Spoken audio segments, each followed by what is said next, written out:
इस युग के प्रथम तीर्थंकर प्रभु ऋषभनाथ भगवान के चरणों में कोटिशः नमन।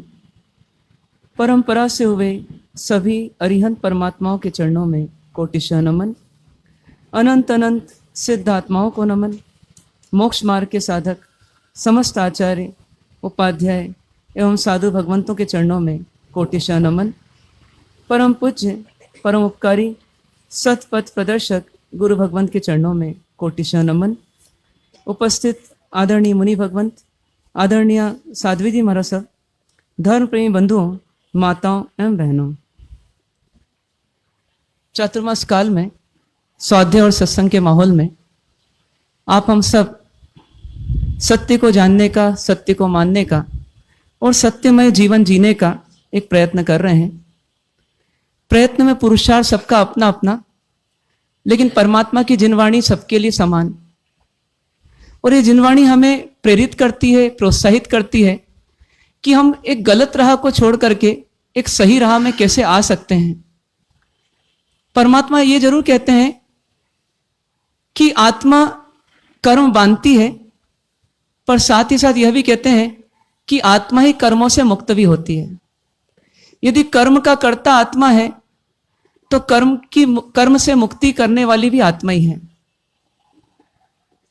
यानी एक आत्मा के पास दोनों चॉइस है। वो चाहे तो अपना पुरुषार्थ कर्म बांधने में करे और चाहे तो वो कर्म से मुक्त होने में करे।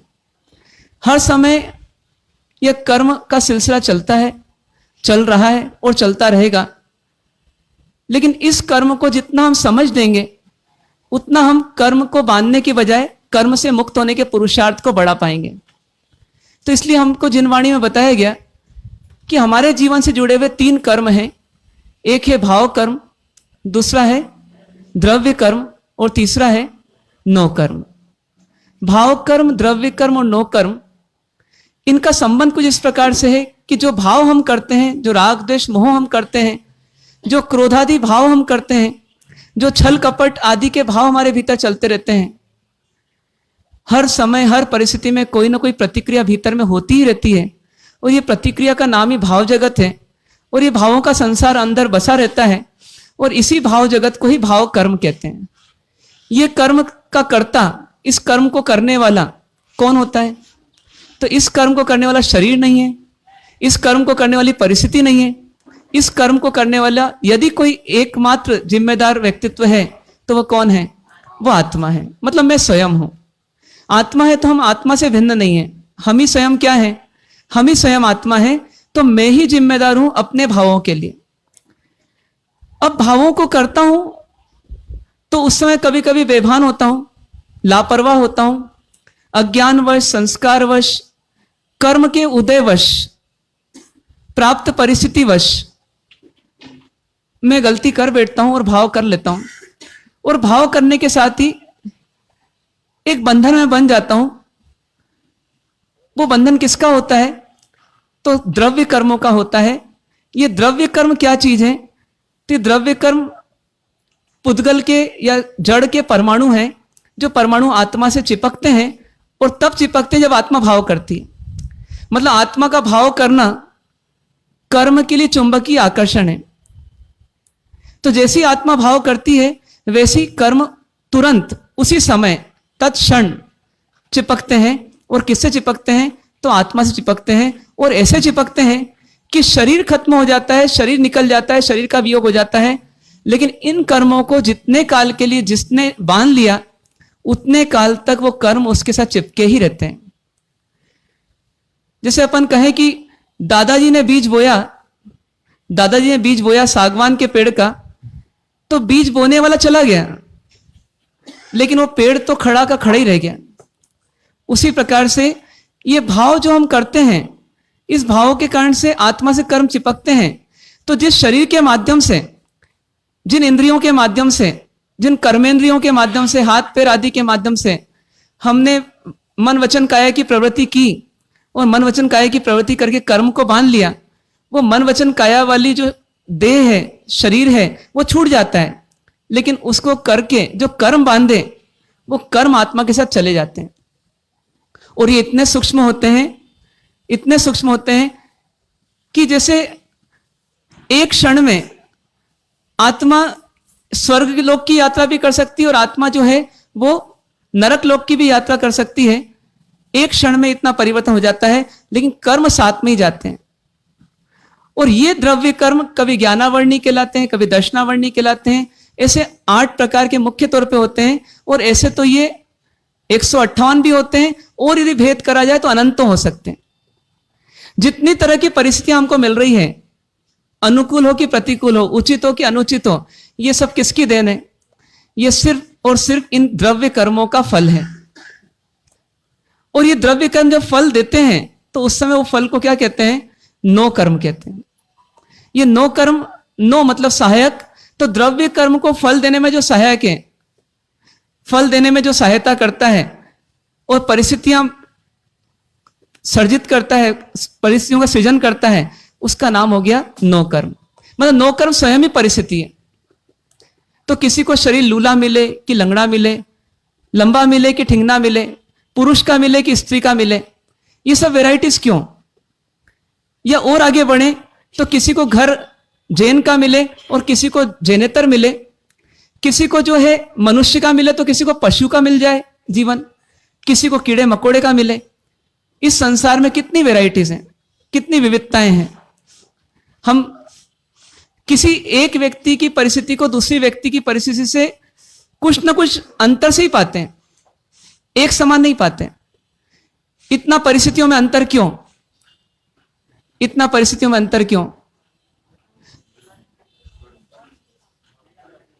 कर्म में अंतर है, और द्रव्य कर्म में अंतर है। उसका कारण क्या है? तो भाव कर्म में अंतर है।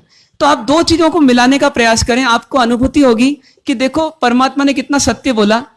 बाहर में परिस्थितियां सबकी अलग, और भीतर में भाव जगत भी सबका अलग अलग है। ये दोनों में साम्य है, इन दोनों में समानता है, इन दोनों में अनुपात है। कि जैसे भावों में बहुत सारी वेराइटीज हैं, बहुत सारी वेराइटीज हैं, उन वेराइटीज को आप गिन नहीं सकते। कहते हैं विशेष आवश्यक भाष्य में कि व्यक्ति को एक दिन में असंख्यात भाव आ जाते हैं। कितने भाव? असंख्यात भाव हो जाते हैं, मतलब आप काउंट नहीं कर सकते उनको, अनकाउंटेबल। इतने भाव यदि एक दिन में आते हैं। इन भावों में भी एक समानता नहीं होती, इन भावों में भी कुछ ना कुछ विविधताएं होती है। जब एक ही व्यक्ति के दो भावों में अंतर है, तो दो व्यक्ति के दो भावों में कितना बड़ा अंतर होगा।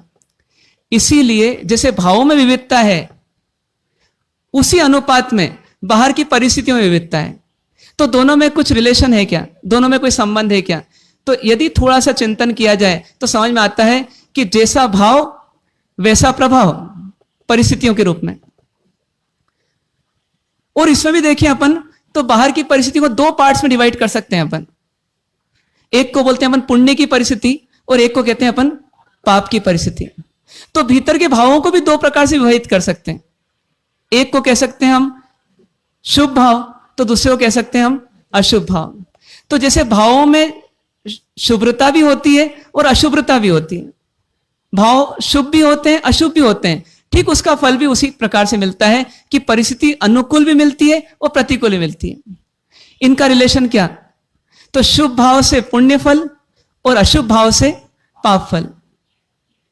अब अशुभ भाव में जितनी अधिक इंटेंसिटी होगी तो परिस्थितियों की प्रतिकूलता में भी उतनी वेराइटीज मिलेगी और उतनी गहराई मिलेगी।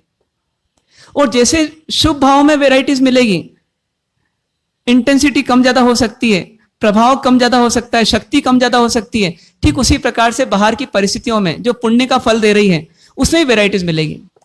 एक करोड़पति उसका भी मानो पुण्य का उदय है, तो एक अरबपति का भी पुण्य का उदय है, और एक खरबपति का भी पुण्य का उदय है। और इधर देखें तो भावों में किसी को दान देने में द्रव्य दान देने में कोई दिक्कत नहीं होती, थोड़े भाव से वो दान दे देता है। किसी के भाव में और तीव्रता होती है दान देते समय, और किसी के भाव में एकदम तीव्रतमता होती है, मतलब इतने ज्यादा भाव रहते हैं कि मैं अपना सर्वस्व दे दूं। तो इधर दान देने के भाव में वेराइटीज हैं, और उधर दान के फल के रूप में मिलने वाली जो पूंजी है या जो धन है, धन राशि है, उसमें भी विविधताएं मिल रही है। इस प्रकार से संसार का सिस्टम चल रहा है, और उस पूरे सिस्टम का कंट्रोलर कौन है, नियंत्रक कौन है? तो सिर्फ और सिर्फ मैं हूं। मुझे मिलने वाली परिस्थितियों का दारोमदार किस पर? तो मुझ पर। यह सत्य जिसको समझ में आ जाता है, वो फिर इस सत्य के आधार पर अपने जीवन की दिशा को बदलने का प्रयास करता है। नो कर्म का ज्ञान इसलिए लेना जिससे हमारे भाव कर्म सुधर जाएं। नो कर्म का ज्ञान परमात्मा ने इसलिए दिया कि हमारे भाव कर्म सुधर जाएं। सुधारना अल्टीमेटली किसको है? सुधारना भावों को है। पर भावों को सुधारने की प्रेरणा किससे मिलती है? तो नो कर्म से। जगत में भी अपन क्या देखते हैं, एक व्यक्ति तंबाकू खाता है, मान लिया आपका पति है, तंबाकू खाते हैं। अब तंबाकू खाते हैं और आप छुड़वाना चाहते हैं, आपको अच्छा नहीं लगता, आपको डर भी लगता है, लेकिन मानते नहीं। तो आप सीधे सीधे उनको कभी कभी क्या करते हैं कि किसी का आपको पता पड़ा, अरे उसको कैंसर हो गया है। आपको जैसे ही पता पड़ेगा, आपको दूसरा थॉट क्या आएगा? आपको दूसरा थॉट ये आएगा, मैं ये खबर किसको दूं? पतिदेव को दूं। क्यों पतिदेव को दूं? क्योंकि वो इसको देखेंगे तो समझ जाएंगे, सुधर जाएंगे। मतलब वो तंबाकू खाने वाला जो कैंसर से पीड़ित है, उसको देख करके जो कैंसर से पीड़ित नहीं है लेकिन तंबाकू खा रहा है, वो सुधर जाएगा और सुधरना उसका आसान हो जाएगा। ठीक उसी प्रकार से परमात्मा ने हमारे को इस नो कर्म की पूरी व्यवस्था बताई और इस नो कर्म की विशाल व्यवस्था को बताया। ऐसा भी नहीं थोड़ी बहुत, बहुत विशाल व्यवस्था बताई।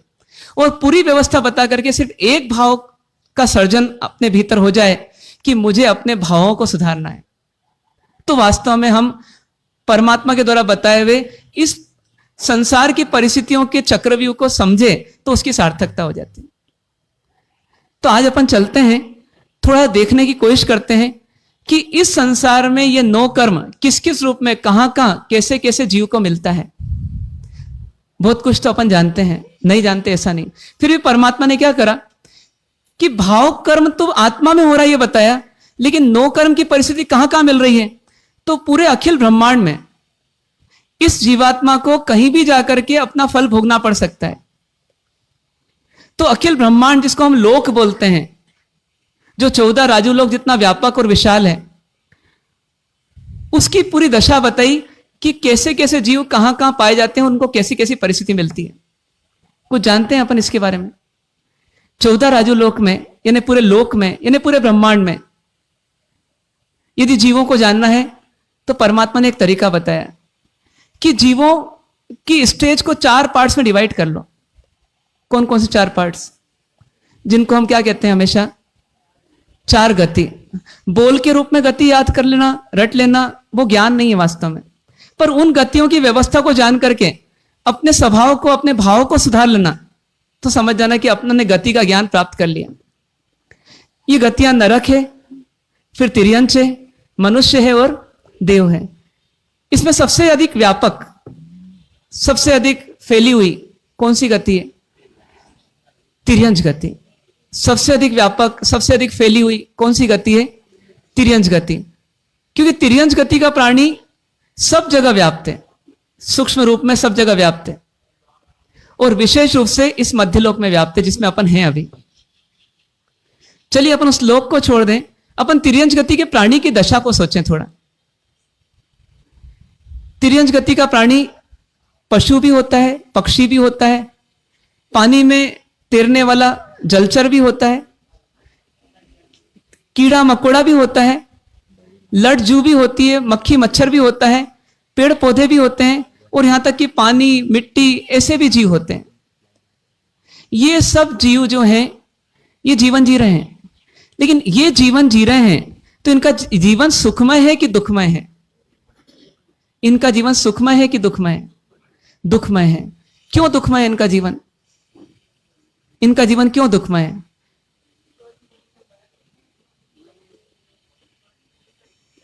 इनका जीवन दुखमय है तो क्यों है? तो यदि हम इनके जीवन को बारीकी से देखें, एक मुर्गी पंचेंद्रीय प्राणी आपके आसपास से कई बार मेटाडोर में, 407 में, आयशर में, कभी कभी ट्रक्स में जालियां बनी हुई हैं, उन जालियों में उनको भर भर करके ठूस ठूस करके भेजा जाता है। कहां के लिए भेजा जाता है? कहां के लिए भेजा जा रहा है? उनका शमशान घाट, उनके शमशान घाट में उनको भेजा जा रहा है। जिंदा जीते जी भेजा जा रहा है। कोई मुर्गी के पेट में बच्चा भी हो सकता है, कोई मुर्गी जो है वो अभी बिल्कुल जवान हो सकती है, कोई मुर्गी जो है वो उसका परिवार उसके सामने ही हो सकता है। ये सब स्थितियां होती है। कभी कभी मोटरसाइकिल में भी लाद करके थोड़ी इधर थोड़ी उधर उल्टी टंगी हुई, इनके जीवन को जब अपन देखते हैं तो इनके जीवन की परिस्थिति कैसी दिखती है। ये जैसे चाहते हैं वैसा होता नहीं। हमारी एकाध इच्छा पूरी नहीं होती है तो हमारी स्थिति बिगड़ जाती है। किसी ने 10 तारीफ की और एक बुराई कर दी तो हम निराश हो जाते हैं, हताश भी हो जाते हैं। कई बार खुद रो लेते हैं और कई बार दूसरों को भी रुला देते हैं, इतने दुखी हो जाते हैं। पर आप सोचिए कि उस पशु गति के प्राणी की स्थिति क्या है। वो बोल नहीं रही कुछ, लेकिन अपन सुन सकते हैं क्या? उसकी करुण पुकार को अपन सुन सकते हैं क्या? वो क्या बोल रही होगी उस समय, जिस समय उसकी मुंडी कत्ल खाने वाले के हाथ में है और दूसरे हाथ में चाकू है, छुरी है, और एक क्षण का अंतर है बस कि आपकी आंख मिचेगी और उसकी मुंडी हटेगी। उस स्थिति में वो क्या पुकार रही होगी? बचा लो, बचा लो, भाई साहब मुझे बचा लो। खरीदने वाले को बोल रहे हो कि तुम मत खरीदो, बेचने वाले को बोल रहे हो कि तुम मत बेचो। थोड़े से मोल के लिए मेरी जिंदगी क्यों खत्म कर रहे हो? लेकिन उस समय उसको कोई बचा सकता है?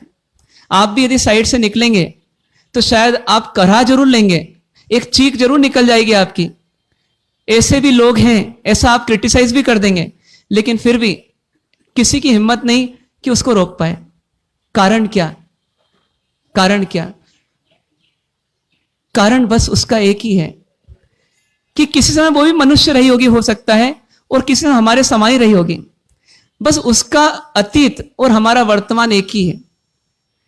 तो उसका वर्तमान और हमारा भविष्य भी क्या होगा फिर? एक हो सकता है कि नहीं हो सकता? किसी को मारने का भाव आ गया हमारे भीतर, इसको जान से मार डालूंगा क्योंकि इसने मुझे पेमेंट नहीं दिया। कभी कभी भाई को भाई से हो जाता है, पड़ोसी पड़ोसी को हो जाता है। उसमें भावों पे हमारा कंट्रोल नहीं है, तो भावों पर कंट्रोल नहीं तो कर्म पे भी हमारा कंट्रोल नहीं होगा, और कर्म बंधेगा बंधेगा और बंधेगा। और कर्म यदि बंध गया, एक बार भी बंध गया, तो सामान्यतः वो कर्म छूटता नहीं।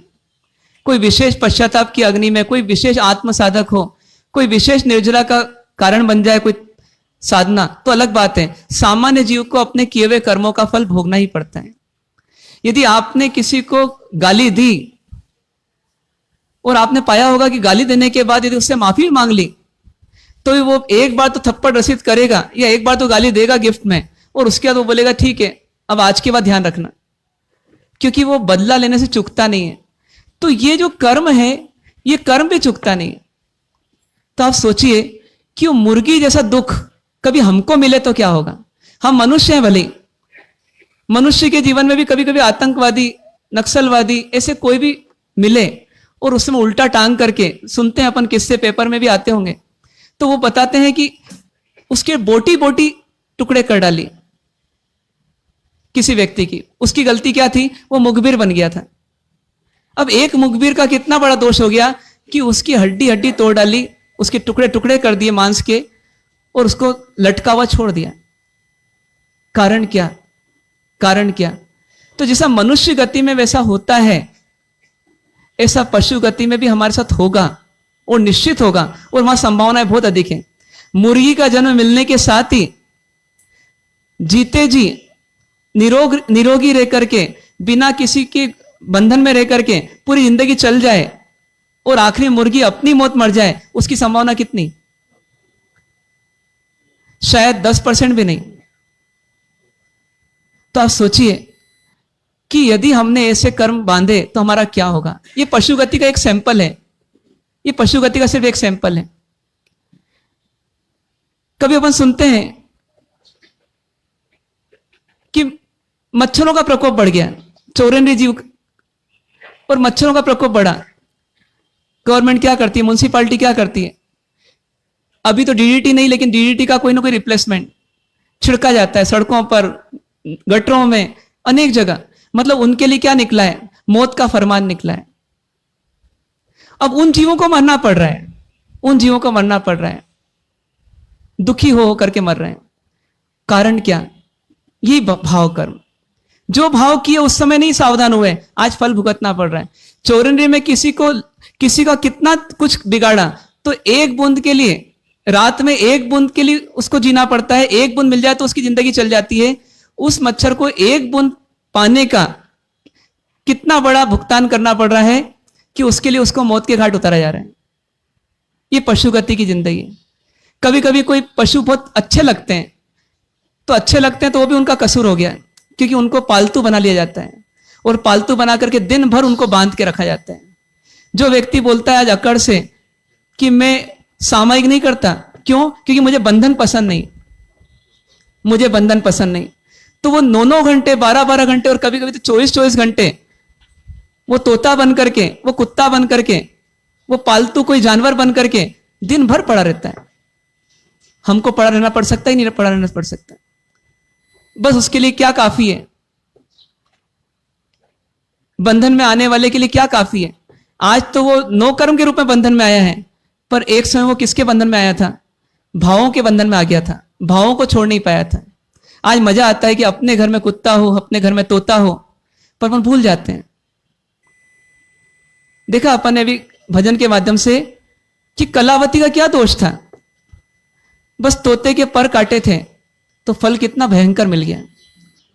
एक व्यक्ति का समाचार आया, एक दिन उनका बेटा आता जाता रहता था, समाचार आया कि पापा ट्रेन में जा रहे थे, स्टेशन पहुंचे थे, ट्रेन में चढ़ने वाले थे, और ट्रेन में चढ़ते चढ़ते हैंडल से हाथ फिसला और सीधे नीचे गए, और नीचे गए तो दोनों पांव कहां गए?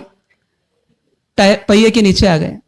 और जैसे नीचे आए तो एक ही क्षण में दोनों पांव अलग हो गए।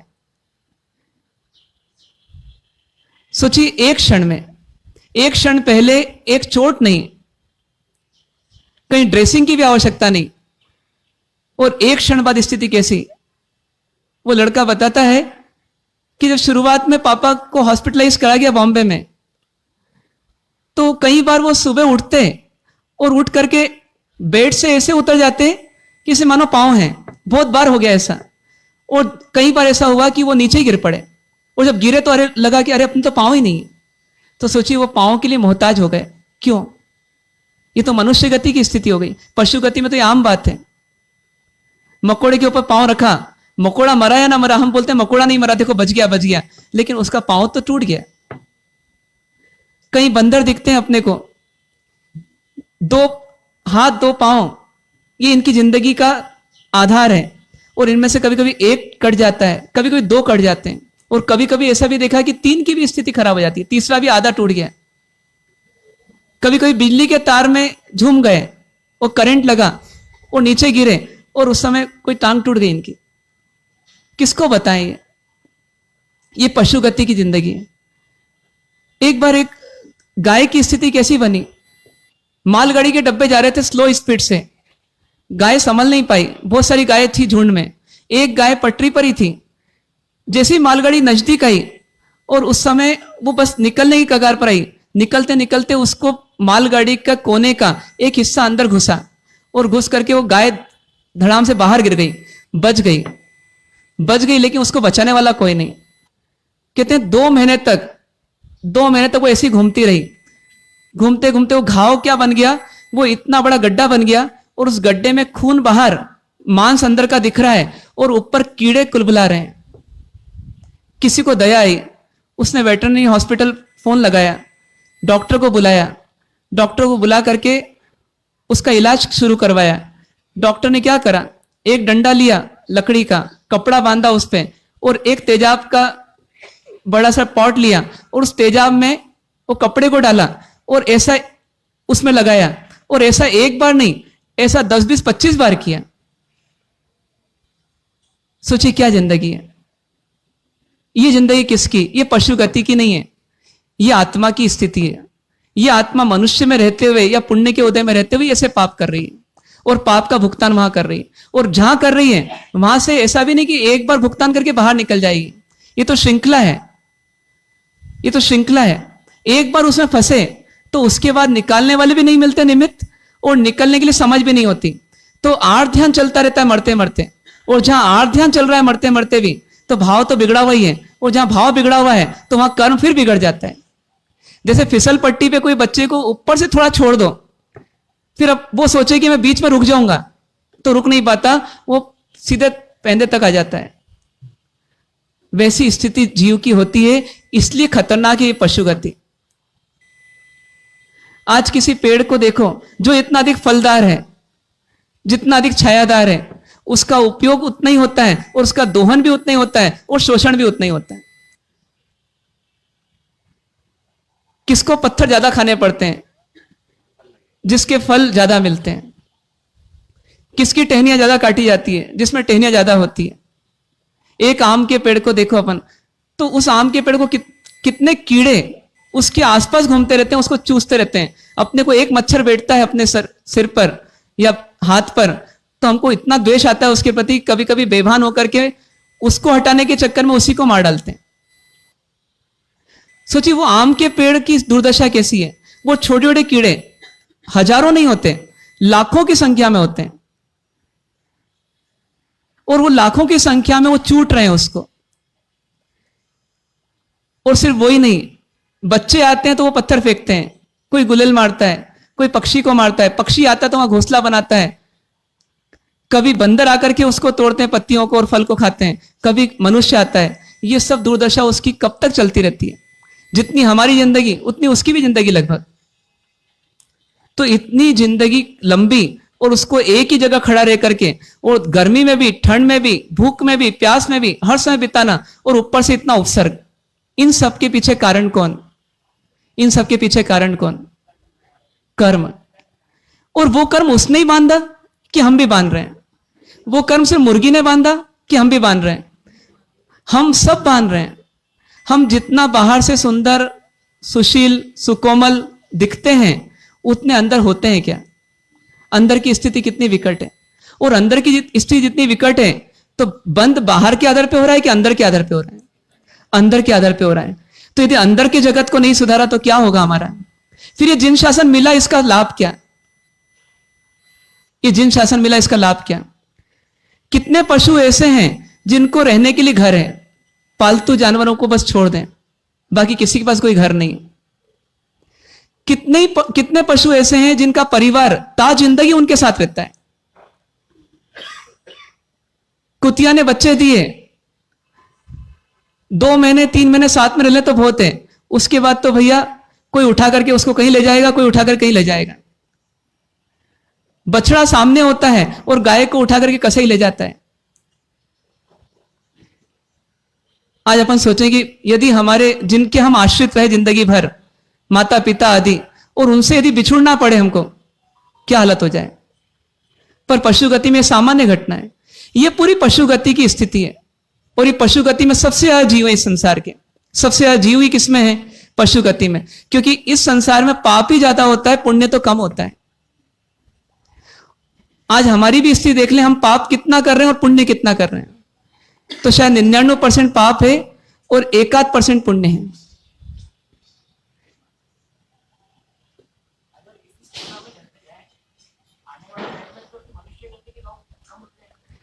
एक प्रश्न उठता है कभी कभी कि यदि इस तरह चलते जाए तो मनुष्य गति के प्राणी कम होते जाएंगे, लेकिन ऐसा भी नहीं होता। कारण क्या है कि उधर पशु गति के प्राणी जितना पाप को सहते जाते हैं, उनका पाप कटते भी जाता है, और जितना पाप कटते जाता है उतना थोड़ा थोड़ा करके पुण्य इकट्ठा भी होते जाता है, और उस पुण्य के बल पे वापस वो कहां जाते हैं? वो मनुष्य गति में आ जाते हैं। तो नीचे वाले ऊपर आते हैं और ऊपर वाले नीचे जाते हैं, और यही सांप सीढ़ी का खेल चलता रहता है। तो इसलिए हमको अधिक सावधान होने की जरूरत है। ऐसे कहते हैं 4 गति में सबसे उत्तम गति कौन सी? मनुष्य गति। लेकिन जो धर्म करे उसके लिए उत्तम है। जो अधर्म करना चाहे उसके लिए बहुत खतरनाक और भयानक है। क्यों? क्योंकि 70 साल की जिंदगी में 70 कोड़ा कोड़ी सागरोपम तक कर्मों को सहना पड़े, इतना बंध भी आसानी से हो जाता है। किस गति में? तो मनुष्य गति में। इसलिए बोला कि मनुष्य गति में बंध भी तीव्र होता है और मोक्ष भी हो सकता है। दोनों चॉइस है, पर व्यक्ति की दिशा जहां होगी, जैसी होगी, उस आधार पर उसको फल मिलेगा। तो ये स्थिति में पशु गति है। इससे भी भयंकर स्थिति किसकी? नरक गति की। वो नरक गति कैसी? तो नरक गति कुछ लोग बोलते हैं होती कि नहीं होती। तो देखिए, दो गति तो अपन देखते हैं, पशु गति भी देखते हैं और मनुष्य गति भी देखते हैं। अब नरक और स्वर्ग हमको दिखती नहीं, लेकिन बहुत आसान है इसको समझना भी। जैसे अपन कहें कि जयपुर में अमीर से अमीर व्यक्ति जो होगा, अमीर से अमीर व्यक्ति जो होगा, उससे अधिक अमीर पूरे उत्तर भारत में कोई होगा कि नहीं होगा? और उससे भी अधिक अमीर पूरे भारत में होगा कि नहीं होगा? और उससे भी अधिक अमीर पूरे वर्ल्ड में होगा कि नहीं होगा? तो जो जयपुर का अमीर है, वो जयपुर के अमीरों की तुलना में अमीर हो सकता है, लेकिन वो दुनिया का सबसे बड़ा अमीर नहीं है। ठीक उसी प्रकार से ये मनुष्य गति में सुख है, ये मनुष्य गति में सुख है एक अपेक्षा देखा जाए, लेकिन इससे अधिक सुख नहीं है क्या? तो अपन बोलते हैं कि चलो ठीक है, इस वर्ल्ड में, इस विश्व में मनुष्य सबसे सुखी प्राणी है, चलो कह दिया, कोई बात नहीं। लेकिन ये वर्ल्ड कितना बड़ा है, ये छोटा सा विश्व है ये तो, जिसमें अपन रहते हैं अभी, जिसको अपन धरती बोलते हैं, पर ये वर्ल्ड कितना बड़ा है। आज साइंस क्या बोलता है कि 1 में 10 शून्य लगा दो, 1 में 10 शून्य लगा दो, इतनी जगह तो कम से कम ग्रह ऐसे हैं जहां जिंदगी है, ऐसे ग्रह हैं जहां जीवन है। ऐसा कौन बोलता है? साइंस बोलता है। और परमात्मा स्वयं बोलते हैं कि अनेकानेक जगह है जहां पर जीवन चल रहा है। इस संसार में कोई स्थान नहीं जहां पर जीवन नहीं है, हर जगह जीवन है। इन सब जीवन के क्षेत्रों में देखा जाए तो मनुष्य गति से भी अधिक सुखद परिस्थितियां जहां मिलती हो, वो जगह कौन सी? उसको एक नाम दे दिया। क्या नाम दिया उसको? उसको देवलोक या स्वर्ग बोल दिया। और ठीक उसी प्रकार से पशु गति का प्राणी बहुत दुखी है, पशु गति का प्राणी बहुत दुखी है, लेकिन ये इस विश्व की अपेक्षा से हो गया, इस विश्व की अपेक्षा से हो गया। पर पूरे ब्रह्मांड की अपेक्षा देखें, जहां अनगिनत जगह जीवन है, तो वहां पर इससे ही बदतर, इससे ही बदतर, इससे ही बेहाली कहीं है, तो उसका नाम क्या दे दिया गया? उसका नाम नरक दे दिया गया। इस प्रकार से 4 गतियां मोटे मोटे तौर पर विभाजित है। यदि पशु गति एक है तो मनुष्य गति दूसरी है, तो पशु गति का और अधिक एक्सट्रीम उसको नरक गति बोल दिया, और मनुष्य गति का और अधिक एक्सट्रीम उसको देवगति बोल दिया। इस प्रकार से 4 गति रूप संसार है। तो आप सोचिए, पशु गति में यदि दुख है, भयंकर दुख है, तो उससे अधिक दुख किसको होगा? नरक गति में। वो नरक गति का जीवन कैसा? तो नरक गति यानी यातना। नरक गति का दूसरा नाम यातना है, क्योंकि जन्म कहां से शुरू होता है? यातना से, और मृत्यु तक क्या चलता रहता है? यातना चलती रहती है। और अधिकांश उस गति में जाने वाले कौन होते हैं? उस गति में जाने वाले पहली बात तो पंचेंद्रिय होते हैं, और वो पंचेंद्रिय भी जो जाते हैं उनकी स्थिति कैसी कि जितना अधिक पुण्य का उदय होता है उतने अधिक पाप के विचार चलते हैं, और जितने अधिक पाप के विचार चलते हैं तो कार्य भी पाप का होता है, और ऐसा जीव कहां पहुंच जाता है? नरक तक चले जाता है। कल बताया था मेघापुत्र का, तो 500 मंत्रियों का अधीश्वर, और वो कहां पहुंच गया? नरक में पहुंच गया। नरक से चल करके फिर मनुष्य में आया, लेकिन नरक जाना पड़ा उसको। सोचिए क्यों? जैसे हमारे पास कई पैसा आ जाए वसीयत के रूप में, तो हमारे भीतर में क्या विचार आएगा? चलो एक काम करो, इसको इन्वेस्ट करो। कहां इन्वेस्ट करो? जहां रिटर्न अच्छा है। तो क्या किया जाए? एक कॉलोनी काट लो। ये विचार बहुत सामान्य है। चलो एक फैक्ट्री खोल लो। चलो बुद्धि अच्छी है, सीए अपन, तो पार्टनरशिप में अपन को एक बहुत बड़ा बिजनेस चालू करो।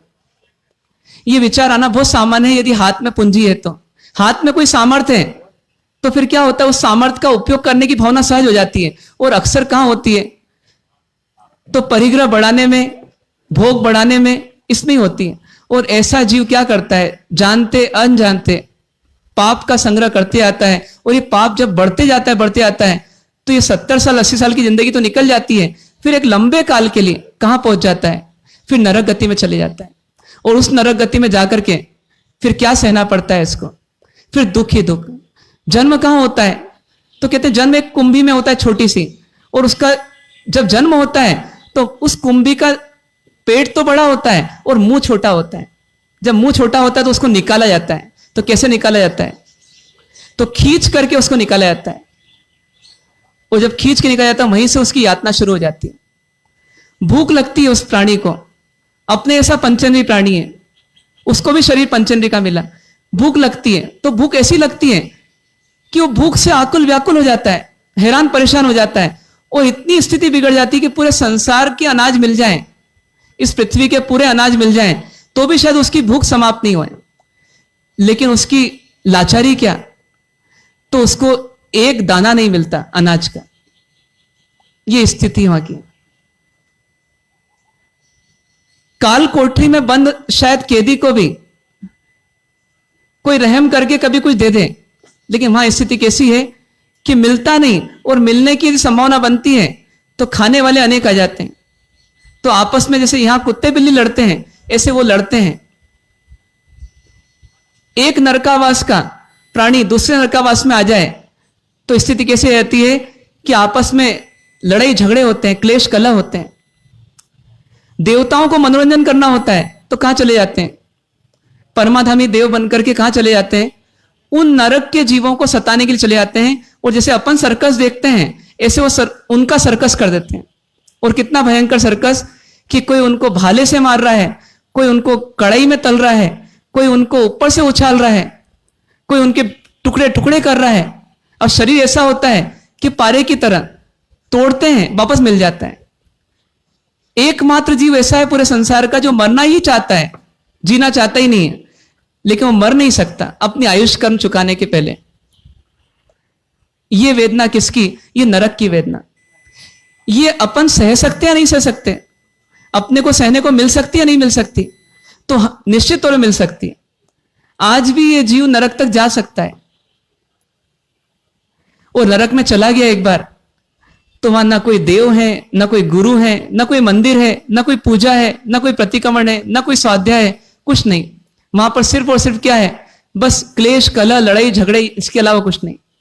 ऐसा जीवन बिताने का मौका मिलता है उस नारकी को। बस वैसे ही वो सहन करते जाते हैं, सहना पड़ता है उनको। तो जितना अधिक सहना पड़ता है उसके अनुपात में भाव थोड़े कम बिगड़ते हैं। तो इसके कारण से उनका थोड़ा पुण्य इकट्ठा होते जाता है और पाप कटते जाता है, वो उसके बल पे ऊपर आ जाते हैं। पर इतनी भयंकर जगह भी है, और एक नरक नहीं है, 7-7 नरक है। और इनमें आयुष लंबी और परिस्थिति प्रतिकूल। कहते हैं कि ठंड इतनी लगती है कि हिमालय की चोटी पे यदि उनको रख दिया जाए तो वो बिल्कुल आनंद से सो जाएंगे। वहां पर निर्वस्त्र रख दिया जाए तो भी, वस्त्र निकाल दो मानो और उनको ऐसे ही रख दें हिमालय की चोटी पर तो उनको नींद आ जाएगी। क्यों? क्योंकि जो वहां ठंडक है 7वीं नरक में उसकी तुलना में तो कुछ भी नहीं। और गर्मी इतनी भयंकर लगती है कि उस गर्मी में उनको यदि अंगारों पर सुला दिया जाए तो सो जाएंगे, क्योंकि उनको लगेगा इसमें तो कम से कम गर्मी है। आज अपन एसी को 1 घंटे 2 घंटे के लिए बंद नहीं कर सकते, और वहां स्थिति ऐसी है कि आप जैसा वातावरण चाहते हो वो मिलता ही नहीं, या तो अत्यधिक ठंड या अत्यधिक गर्मी। रोग कितने, तो कहते हैं 5 करोड़ 68 लाख लगभग रोग एक शरीर में पाए जाते हैं नारकी के। 5 करोड़ 68 लाख रोग से ग्रस्त एक नारकी होता है। क्या स्थिति है? दिन भर खुजली चलती रहती है, और उस खुजली को जितना मिटाने का प्रयास करता है उतना अधिक और खुजली बढ़ती चली जाती है। ये सब स्थितियां भले अपने लिए कल्पना लोक की बात होगी, लेकिन परमात्मा की वाणी पर श्रद्धा करें, विश्वास करें, तो वो हमारा बुरा नहीं चाहेंगे, वो हमको दुखी नहीं करना चाहेंगे। वो एक ही शिक्षा देना चाहते हैं कि भाई आज तो पुण्य के उदय से मनुष्य गति मिली है, कोई दुख विशेष है नहीं देखा जाए, और जितना है वो अधिकांश मानसिक दुख चल रहा है, अपनी इच्छाओं के कारण से, अपनी अपेक्षाओं के कारण से, अपने ईगो के कारण से। उसकी इच्छा छोड़ और जो मिला है उसमें संतुष्ट रहे, और संतुष्ट रहेगा तो कर्म कम बंधेंगे। अभी अपन वास्तव में अपने दुख से दुखी नहीं है, पड़ोसी को कितना सुख है उसके कारण से अपन दुखी है। ये दुख ज्ञानी कहते हैं फिजूल चल रहा है, इसको क्या करना। इस दुख से अपने आप को उभारना, और जो मिला, जैसा मिला, जितना मिला, परमात्मा कहते हैं कि उसमें रहते हुए अपने जीवन को धर्ममय बना दो। ये आत्मा को बचा लो। ये आत्मा को यदि यहां नहीं बचाया तो फिर क्या होगा, एक बार यदि पशु गति और नरक गति की ओर चली गई तो फिर अनगिनत दुख मिलेंगे। अनगिनत दुख मिलेंगे, उन दुखों की गणना नहीं कर पाएंगे अपन। लेकिन उससे बचाने वाला कौन? उन दुखों से बचाने वाला कौन? उन दुखों से बचाने वाला सिर्फ और सिर्फ हमारा ही भाव जगत। इन भावों की दिशा को मोड़ दिया जाए, जिसके प्रति क्रोध है उसको क्षमा कर दिया जाए, जितना लोभ है उसको थोड़ा संतोष में बदल दिया जाए, उदारता में बदल दिया जाए। अभी तो हम बोलते हैं मूल तो लूंगा, ब्याज भी चूसूंगा। कभी कभी मिलता भी नहीं है पाप के उदय से, लेकिन भावना रह जाती चूसने की, पूरा पाने की। ऐसे में अपना 100 साल पूरे हो जाते हैं, अपन तो चले जाते हैं, यहां भी नहीं पाया उस रकम को, और आर्थ ध्यान से मर करके कुछ पाप ऐसे कर लिए कि परलोक भी बिगड़ गया। क्या करना चाहिए? थोड़ा सा अपने, जैसे अपन जीवन में सबको महत्व देते हैं, ऐसे ही अपना ध्यान किस ओर लाना? अपने भावों पर लाना कि हे जीव, अपने भावों को संभाल, अपने भावों को सुधार। अभी सुधरेगा तो भविष्य सुधर जाएगा तेरा, वर्तमान सुधरेगा तो भविष्य सुधरेगा। ऐसे भावों के साथ अपन सब प्रयास करें कि अपने भाव जगत को सुधारने का प्रयास करें। ये 9 कर्म की झांकी देख करके कोशिश करें आप हम सब इन्हीं शुभ भावों से विराम। ओम शांति शांति शांति। 5 सेकंड समय है, समय है।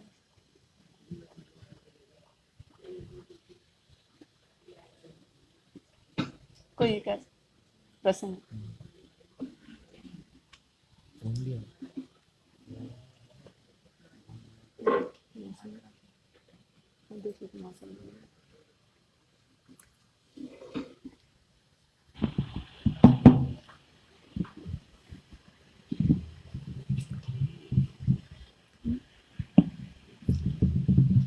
परम वंदनीय परमात्मा देवादिदेव भगवान महावीर स्वामी के चरणों में वंदन।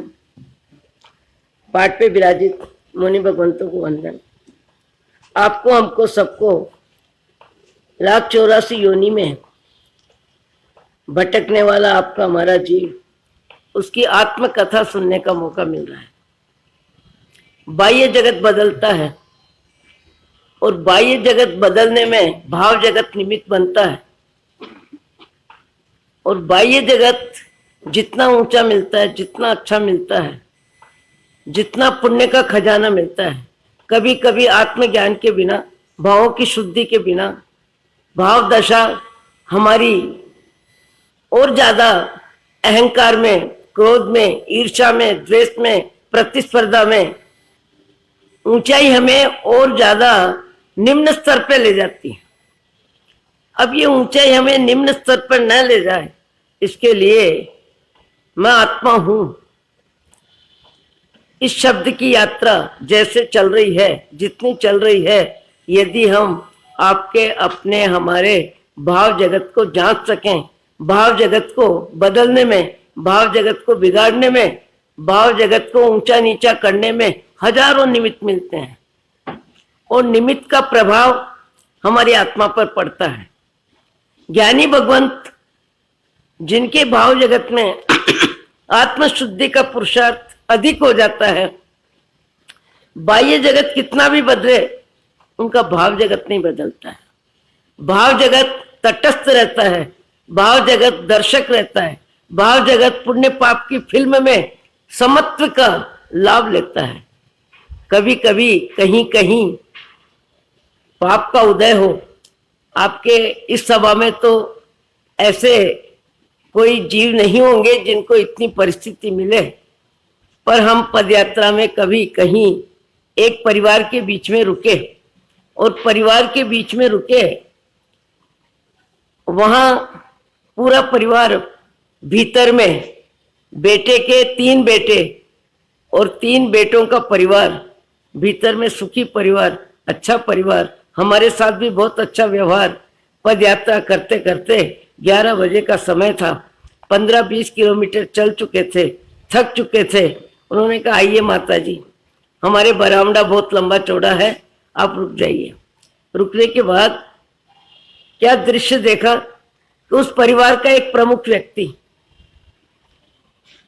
जिसकी उम्र भी अधिक है, शरीर पुराना, खटिया पुरानी, वस्त्र पुराने, और व्यवस्था भी हल्की में हल्की। खटिया के नीचे एक तगारी जिसमें मिट्टी, और उसमें बाथरूम की व्यवस्था। मैंने देखा 11-12 बजे एक व्यक्ति आया, पानी का लोटा और 4 रोटी लेके आया। मुझे लगा यह व्यक्ति आज जिस परिस्थिति में है, उस परिस्थिति में इसको किसने धकेला। आखिर परिवार बहुत अच्छा है, उसके बाद ये स्थिति क्यों बन रही है। बहुत गहरा चिंतन चला और मैंने बा साहब से पूछा कि बा साहब कहाँ गई जीवन की बहार, कहाँ गई जीवन की बहार। क्योंकि उनका परिवार जितना सुखी दिख रहा है, जितना व्यवस्थित दिख रहा है, भीतर में जितनी हरियाली खुशहाली है, पर उनके विवेक की कमी तो सामने ही दिख रही थी। कर्तव्यहीनता, कर्तव्य में कंजूसी, कर्तव्य में 0 पॉइंट जैसा लग रहा था। पर मैंने बा साहब से पूछा कि ये स्थिति आपकी क्यों बनी। बा साहब ने कहा महाराज जीवन जीवन है, बाहर की परिस्थिति तो इसी तरह बदलती रहती है। बाहर की परिस्थिति तो पुण्य पाप कर्म के अनुसार बदलती रहती है, परिस्थितियां बदलती रहती है, पर भीतर की परिस्थिति हमारी परिस्थिति है। बाहर की बाहर इसी तरह बदलती रहती है।